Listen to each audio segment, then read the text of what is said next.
Assalamualaikum warahmatullahi wabarakatuh. Perkenalkan, nama saya Nikita Putriana dari kelas 11 MIPA 5. Di sini saya akan melakukan pengujian kandungan asam basa pada suatu larutan dengan menggunakan indikator alami. Dan video ini merupakan sebuah tugas portofolio yang diberikan oleh Bapak Nikomar selaku guru mata pelajaran kimia saya. Selamat menyaksikan. Oke, di sini saya akan menjelaskan terlebih dahulu pengertian dari asam. Asam adalah molekul atau ion yang dapat memberikan proton atau alternatifnya dan dapat membentuk ikatan kovalen dengan pasangan elektron. Adapun ciri-ciri asam, yang pertama adalah masam ketika dilarutkan dalam air, terasa menyengat bila disentuh, memiliki pH kurang dari 7, dan dapat bereaksi hebat dengan kebanyakan logam.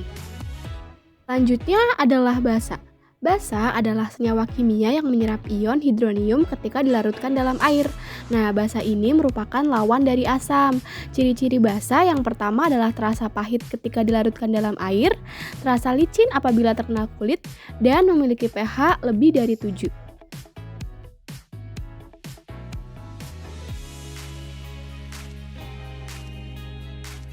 Dalam pengujian kandungan asam basa pada sebuah larutan, saya di sini menggunakan dua indikator. Yang pertama adalah ekstrak bunga telang dan yang kedua adalah ekstrak kunyit.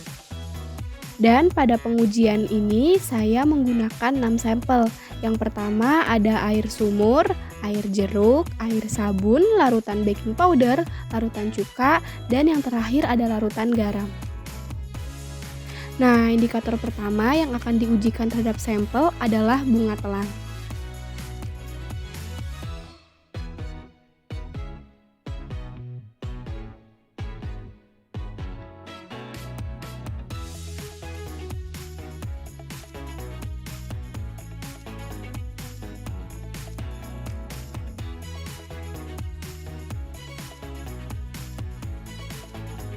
Pada indikator 1, yakni ekstrak bunga telang, apabila larutan tersebut bersifat asam, maka warnanya akan merah atau ungu. Basa akan berwarna biru atau hijau, dan netral warnanya akan tetap atau tidak berubah, sesuai dengan warna indikator yang diberikan.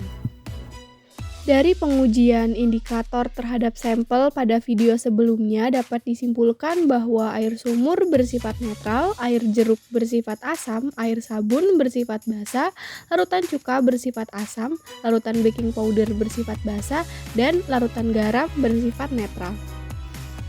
Selanjutnya adalah indikator kedua yang akan diujikan dengan sampel, yaitu ekstrak kunyit.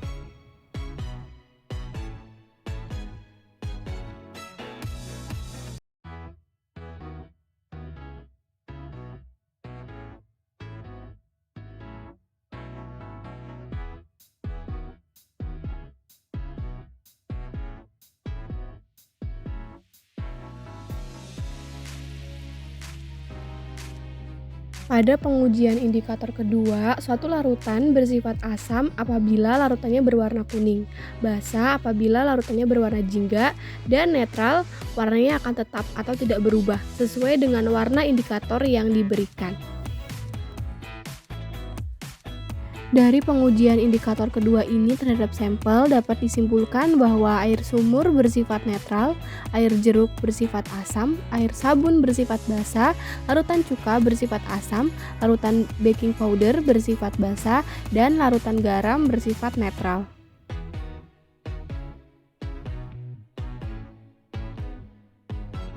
Dari pengujian dua indikator terhadap 6 sampel dapat kita ketahui bahwa air sumur bila diuji dengan indikator bunga telang warnanya akan tetap atau tidak berubah.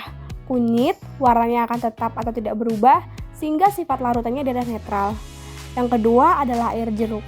Bila diuji dengan indikator bunga telang warnanya akan berubah menjadi merah, dan bila diuji dengan indikator kunyit warnanya akan berubah menjadi kuning, sehingga sifat larutan air jeruk adalah asam. Yang ketiga adalah air sabun. Bila diuji dengan indikator bunga telang, warnanya akan berubah menjadi biru, dan apabila diuji dengan indikator kunyit, warnanya akan berubah menjadi jingga, sehingga sifat larutannya adalah basah. Yang keempat adalah larutan cuka. Bila diuji dengan indikator bunga telang, warnanya akan berubah menjadi merah keunguan. Dan bila diuji dengan indikator kunyit, warnanya akan berubah menjadi kuning, sehingga sifat larutannya adalah asam. Yang kelima adalah larutan baking powder. Bila diuji dengan indikator bunga telang, warnanya akan berubah menjadi biru.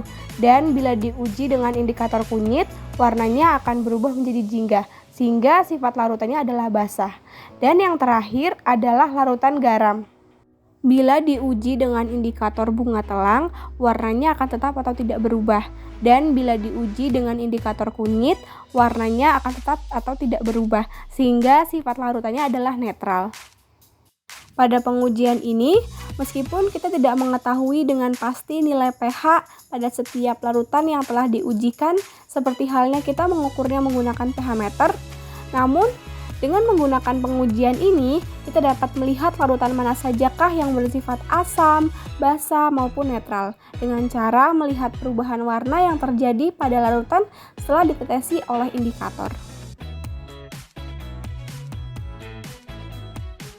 Saran saya dalam melakukan pengujian ini sebaiknya dilakukan dengan cepat, supaya kandungan yang terdapat pada larutan tidak tercampur dengan kandungan yang terdapat pada udara. Demikian video pengujian kandungan asam dan basa. Terima kasih kepada Bapak Rikomar yang sudah memberikan materi mengenai asam dan basa kepada kami dan juga telah memberikan bimbingan kepada kami pada saat kami melakukan praktikum. Terima kasih, mohon maaf bila ada kesalahan kata dan juga mohon maaf bila ada kesalahan pada saat melakukan pengujian. Sekian, wassalamualaikum warahmatullahi wabarakatuh.